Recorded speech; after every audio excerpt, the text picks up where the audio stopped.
আমার বাসার কাজের মেয়েটি প্রতিদিন সোফায় ঘুমাতো আর গভীর রাতে চিৎকার করত। আমি তা আমার রুম থেকে শুনতে পেতাম। কিন্তু কাজের মেয়েটি সকালে স্বাভাবিক হয়ে যেত। আমি পরদিন রাতে আবার সেই চিৎকার শুনতে পেতাম। আমি অবাক হতাম সেই শব্দ শুনে। তারপর কিছুদিন পর জানতে পারলাম কাজের মেয়েটি মা হতে চলেছে। আমি সেই রহস্য জানার জন্য কাজের মেয়েকে বললাম, আজ তুই আর রুমে ঘুমা, আমি তোর সোফায় ঘুমাবো। তারপর রাত যখন 2টা বাজে তখন আমার সাথে যা ঘটল তা শুনলে তোমরা ঠিক থাকতে পারবা না। তাহলে আসল ঘটনাটি খুলে বলি। আমি শারমিন। বয়স আমার 26 বছর। আপনারা প্রায় সবাই আমাকে খুব ভালো করেই চেনেন এতদিনে। আমি আমার বেশ কিছু ঘটনা আপনাদের সাথে শেয়ার করেছি এর আগে। আজ বলব কিছুদিন আগের এক রোজার ঈদের রাতের কথা। আমার ড্রাইভারের নাম সৈকত। বয়স 40 বছরের মতো হবে। প্রায় 2 বছর ধরে ও আমাদের গাড়ি চালিয়ে আসছে। ওর আচার আর চাল চলন একটু ভালো করে দেখলে যে কেউই বুঝে ফেলতে পারবে সে একটা খারাপ মানুষ। ওর বউ থাকে গ্রামের বাড়িতে, থাকে ওর সন্তানদের সাথে। সারা বছর ও ঢাকাতেই থাকে আর শুধু পূজার সময় ছুটি নিয়ে বাড়িতে যায় কয়েকদিনের জন্য। সৈকত যে একটা চরিত্রহীন তা আমিও আসার পর প্রথম দিন গাড়িতে চড়েই টের পেয়ে গিয়েছিলাম। গাড়ি চালানোর থেকে এক অদ্ভুত ভাবে তাকিয়ে থাকত। আর খাবার জন্য ঘরে এলেই আমাদের কাজের মেয়ে সাইমার দিকে তাকিয়ে থাকাত। এমনকি আমার দিকেও তাকিয়ে থাকে সুযোগ পেলেই। প্রথম দিকে একটু কেমন কেমন লাগলেও আস্তে আস্তে ব্যাপারটার সাথে মানিয়ে নিয়েছিলাম, এটা পুরুষদের জন্য স্বাভাবিক মনে করেই। এভাবে প্রায় বছর খানিক চলে গেল। থাকার জায়গা না থাকায় ও আমাদের গ্যারেজের সাথে থাকা ছোট একটা রুমে থাকত। এতে কাজেরও সুবিধা হতো। ওকে দিয়ে ঘরের অনেক ছোটখাট কাজ ও করিয়ে নেওয়া যেত। আমি আর সাইমা প্রায় প্রতি রাতেই একসাথে টিভি দেখতাম। যখন আমার স্বামী দেশের বাইরে থাকত, রাত একটু গভীর হয়ে গেলে আমি আমার খাটে এসে ঘুমিয়ে পড়তাম। আর সাইমা একা একা আরও কিছু সময় টিভি দেখে সোফাতেই ঘুমিয়ে পড়ত। ওর ঘরে যেত না। এভাবে একদিন রাতের বেলা আমি টিভি ছেড়ে উঠে এসে আমার খাটে ঘুমিয়েছিলাম আর সাইমা সোফাতে ঘুমিয়েছিল। রাত প্রায় 2টার দিকে কি যেন একটা শব্দে আমার ঘুম ভেঙে গেল। ঘুম ভাঙার পর আমি আর শব্দটা পেলাম না। আমি আবার ঘুমিয়ে পড়তে যাব এমন সময় মনে হল ফ্রিজ থেকে একটু ঠান্ডা পানি খেয়ে নিই। খাওয়ার জন্য আমি খাট ছেড়ে ডাইনিং রুমের দিকে গেলাম। যাবার সময় ড্রয়িং রুমের মধ্যে টিভি এর হালকা আলোতে নড়াচড়া দেখতে পেলাম। আমি কোনো আওয়াজ না করে দাঁড়িয়ে গেলাম কি হচ্ছে তা দেখার জন্য। যা দেখলাম তাতে আমার মুখ যেন হা হয়ে মাটিতে পড়ে যাবার দশা হল। আমি এই দৃশ্য দেখে পুরো হতভম্ব হয়ে গেলাম। আমার মাথা যেন কাজই করছিল না। আমি প্রায় 10 মিনিট মতো মনে হয় দাঁড়িয়ে দাঁড়িয়ে সাইমার এক অদ্ভুত দৃশ্য দেখছিলাম। সৈকত আর সাইমার দৃশ্যটা দেখে আমি আর নিজেকে ধরে রাখতে পারছিলাম না। তাই কোনো কিছু করে বসার আগে আমি তাড়াতাড়ি ওখান থেকে সরে এলাম। আর পানি খেয়ে কোনো শব্দ না করে আমার খাটে ফিরে আমি যা দেখেছিলাম, সাইমা এমন করতে পারে আমার কল্পনার বাহিরে। আমি এসব কি দেখছি? সাইমা তাহলে সৈকতের সাথে কি প্রতিরাতে? না, এটা কিছুতেই আমি মেনে নিতে পারছি না। কি হচ্ছে আমার ঘরে এসব? আমি জানতাম কাজের মেয়েটি অনেক ভালো ছিল। আজ তার দৃশ্য দেখে আমি নিজের চোখকে বিশ্বাস করতে পারছি না। আমি কাজের মেয়েটাকে জিজ্ঞেস করলাম, কতদিন ধরে চলেছে? মাথা নিচু করে চুপ করে দাঁড়িয়ে রইল। আমি ওকে অভয় দিয়ে বললাম, ভয় পাস না, আমি তোকে কিছু বলছি না। কিন্তু ও যদি তোরে কিছু বলে তাহলে আমি ওকে পুলিশে দেবগু। সাইমা তখন হতচকিত হয়ে বলল, না আপা, সৈকত আঙ্কেল আমাকে জোর করে কিছু বলে নাই। আমিই তো ওকে বলেছি। আমরা প্রায় 2 মাস ধইরা আমাদের চলেছে আমি ওর কথা শুনে অবাক হয়ে গেলাম। একটু পরে ওকে বললাম, কি বলছিস? তোর বাপের বয়সী একটা লোকের সাথে 2 মাস ধরে? ওকে তো তুই কাকা বলে ডাকিস। তার উপর ও একজন হিন্দু গো। সাইমা আমার কথা শুনে পুরো চুপ মেরে গেল। মাথা নিচু করে দাঁড়িয়ে রইল। আমি বললাম, কি রে, কিছু বলছিস না কেন? ও কাচুমাচু করে বলল, আপা, বিয়া ভাঙসে আমার 1 বছর আগে। তাই উনি যখন কইল তখন আমি আর না করতে পারলাম না। উনি আমাকে বিয়ের প্রস্তাবও দিয়েছে। হায় রে বোকা মাইয়া, হিন্দু ছেলে তোরে বিয়া করবে? দয়া কইরা কাউরে কিছু বইলেন না আপা। আর ওনারে আপনার বাসার কাছ থিকা বের কইরা দিয়েন না ঘে। আমি বললাম, আচ্ছা, কিন্তু তোর একবার ও মনে হলো না যে তুই একটা হিন্দু লোকের সাথে উত্তরে সাইমা বলল, আপা, উনি হিন্দু হলে কি হবে, ওনার আচরণ অনেক ভালো। উনি মুসলমানের চেয়ে অনেক ভালো। আমি কত মুসলমান দেখেছি, কিন্তু ওনার মতো আমি কাউকে দেখিনি। যে উনি একজন হিন্দু তা শুধু নামে মাত্রই। আমি ওর কথা শুনে পুরোপুরি চুপ হয়ে গেলাম। আর কিছু না বলে আমি ওখান থেকে চলে এলাম। এভাবেই চলছিল ওদের। আমি মাঝখানে আরও অনেকবার ওদেরকে ড্রয়িং রুমের সোফাতে দেখেছি একসাথে বসে গল্প করতে। আমি আর বাধা দেইনি সাইমার কথা চিন্তা করে। এখন আসি মূল ঘটনায়। সেদিন রাতে আমি আর সাইমার অন্যান্য রাতের মতো ড্রয়িং রুমে বসে টিভি দেখছিলাম। রাত প্রায় 12টা বাজে। তার দিকে সাইমা আমাকে জিজ্ঞেস করল, আমি ঘুমাতে যাব কিনা। আমি না বললে ও বলল, সারা দিন বাড়ির কাজের চাপে ও খুব ক্লান্ত। ও ওর রুমে ঘুমাতে চলে যাচ্ছে। এই বলে ও চলে গেল ঘুমাতে। আমি সোফাতে শুয়ে টিভি দেখতে লাগলাম। প্রায় আধা ঘন্টা টিভি দেখার পর আমারও খুব ঘুম আসতে লাগল।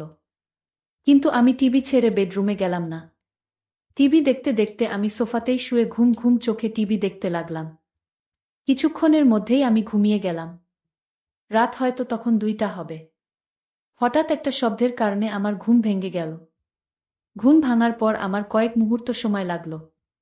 পুরোপুরি সম্বিত ফিরে পাবার পর আমি বুঝতে পারলাম কি ঘটতে যাচ্ছে। আমি ঘুমের ভান ধরে ঘুমিয়ে রইলাম। আমি বুঝতে লাগলাম দেখি কি হয়।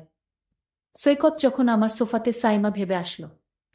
এরপর লোকটা বলে উঠল, কিরে সাইমা, এমন করিস না, আজকে কি হইল?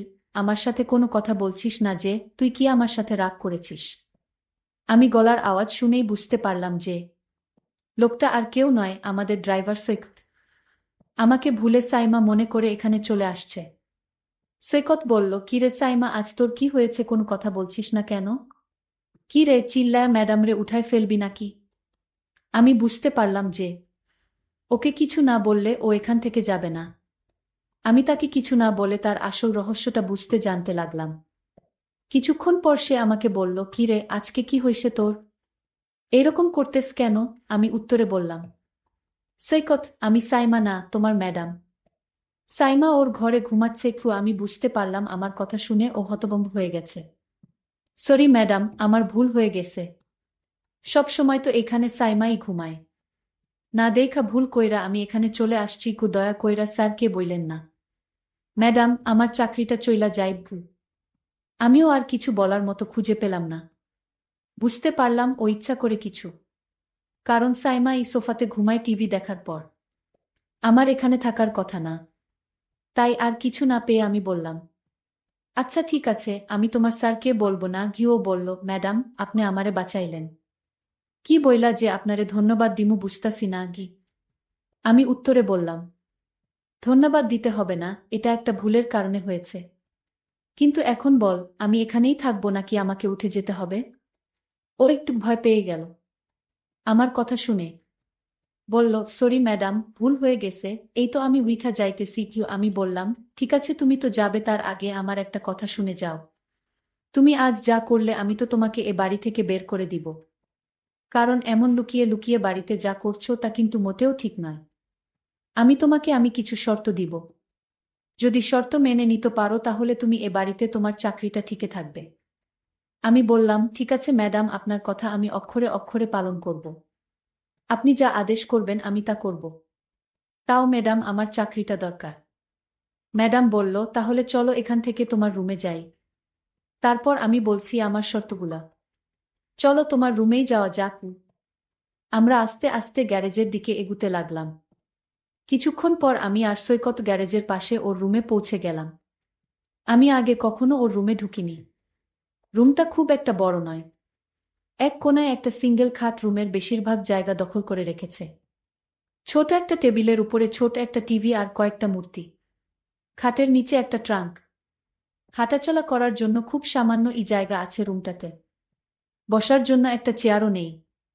আমি ওর ঘরে ঢোকার সাথে সাথে একটা দুর্গন্ধ পেলাম। আমার দম বন্ধ হয়ে আসতে লাগলো। বেশ কষ্ট করে শ্বাস নিতে হচ্ছিল।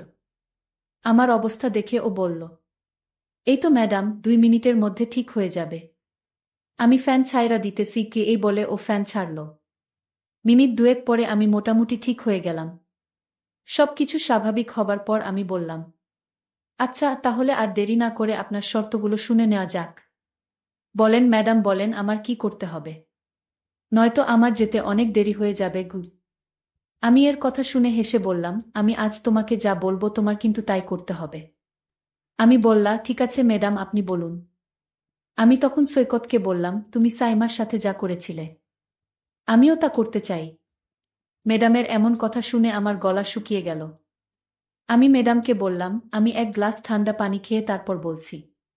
সৈকত তখন এক গ্লাস ঠান্ডা পানি খেয়ে বলল, ম্যাডাম আপনি যা বলেছেন তা কোনোদিন সম্ভব না, কারণ আপনি একজন বড়লোকের মেয়ে ম্যাডাম। আর আমি আপনার গাড়ির ড্রাইভার, আপনি একবার ভেবে দেখেছেন? আমি বললাম, সৈকত তুমি যদি আমার কথা রাখো তাহলে আমি তোমাকে একটা পুরস্কার দিব। আর সেই পুরস্কার পেলে তুমি অনেক খুশি হবে আমি আশা করছি। ম্যাডাম আপনার কথা কি আমি না রেখে পারব? আপনি যা বলবেন তাই হবে। ম্যাডাম তখন বলল, তাহলে দেরি করছো কেন? যাও, আমি এখন যা বলবো তাই করো। তুমি প্রথমে ঘরের জানালাটা বন্ধ করে দিয়ে আসো। আমি ম্যাডামের কথা শুনে অবাক হয়ে গেলাম। আমি ম্যাডামকে বললাম, ম্যাডাম ঘরের জানালা খোলা রেখে কি বলা যায় না? ম্যাডাম তখন রাগ দেখিয়ে বলল, আমি যা বলছি তাই করো, অতিরিক্ত কথা বলবে না। আমি বাধ্য হয়ে ম্যাডামের কথায় ঘরের জানালা বন্ধ করলাম। এবার ম্যাডামকে বললাম, এখন কি করতে হবে? ম্যাডাম বলল, যাও এবার দরজাটা বন্ধ করা। আমি ম্যাডামকে বললাম, ম্যাডাম কি বলছেন? আমি বললাম, একদম চুপ, তুমি আমায় কথা দিয়েছ আমি যা বলি তা তুমি পালন করবে। তাহলে তুমি এখন এরকম আমতা আমতা করছো কেন? আমি ম্যাডামের কথা রাখতে গিয়ে ঘরের দরজাটা লক করে দিলাম। আমি বললাম, ম্যাডাম এখন কি করতে হবে আদেশ করুন ম্যাডাম। ম্যাডাম বলল, এবার ঘরের লাইটটা নিভিয়ে দাও। আমি তখন সত্যি ভয় পেয়ে গেলাম। ম্যাডামে কি পাগল হয়ে গেছে নাকি? আমি বললাম, ম্যাডাম আমি পারবো না। আপনি গিয়ে লাইট বন্ধ করুন। ম্যাডাম বলল, বেয়াদব, আমার মুখের উপর কথা বলিস তুই? আমি ম্যাডামের কথা শুনে বললাম, ম্যাডাম ঠিক আছে, আপনি রাগ করবেন না, আমি বন্ধ করছি। আমি তখন হেসে হেসে বললাম, সৈকত আমি জানি তুমি একজন ভালো মানুষ। আর তাই আমি তোমাকে একটা কথা বলবো, আর সেটা হলো আমি চাই তুমি হিন্দু থেকে মুসলমান হয়ে যাও। যদি তুমি হিন্দু থেকে মুসলমান হও তাহলে তোমার সাইমাকে আমি তোমার সাথে বিয়ে দিব। আর সাইমা যেহেতু মুসলাম আর তাই তার বাবা এটা মেনে নিবে না। আমি ম্যাডামকে বললাম, ম্যাডাম কিন্তু। আমি বললাম, কোনো কিন্তু না, তুমি আমায় আগেই কথা দিয়েছ আমার কথা রাখবে। আর তাছাড়া সাইমা মা হতে চলেছে।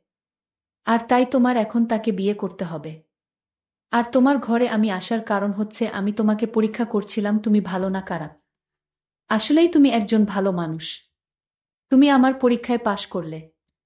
সাইমা যা বলছে তাহলে তা সত্যই বলছে। আসলে তোমার মতো মানুষ খুব পাওয়া বড় কঠিন। আমি সাইমার সাথে তোমার বিয়ে দেওয়ার জন্যই তোমাকে এখানে নিয়ে এসেছি। সৈকত বলল, ম্যাডাম আপনার যা ভালো মনে হয় তাই করেন। বন্ধুরা, আজকের গল্পটি তোমাদের কাছে কেমন লাগলো তা অবশ্যই কমেন্ট করে জানাতে ভুলবেন না। আর প্রতিদিন এরকম নতুন নতুন গল্প পেতে আমার চ্যানেলটিকে সাবস্ক্রাইব করে পাশে থাকবেন। ধন্যবাদ।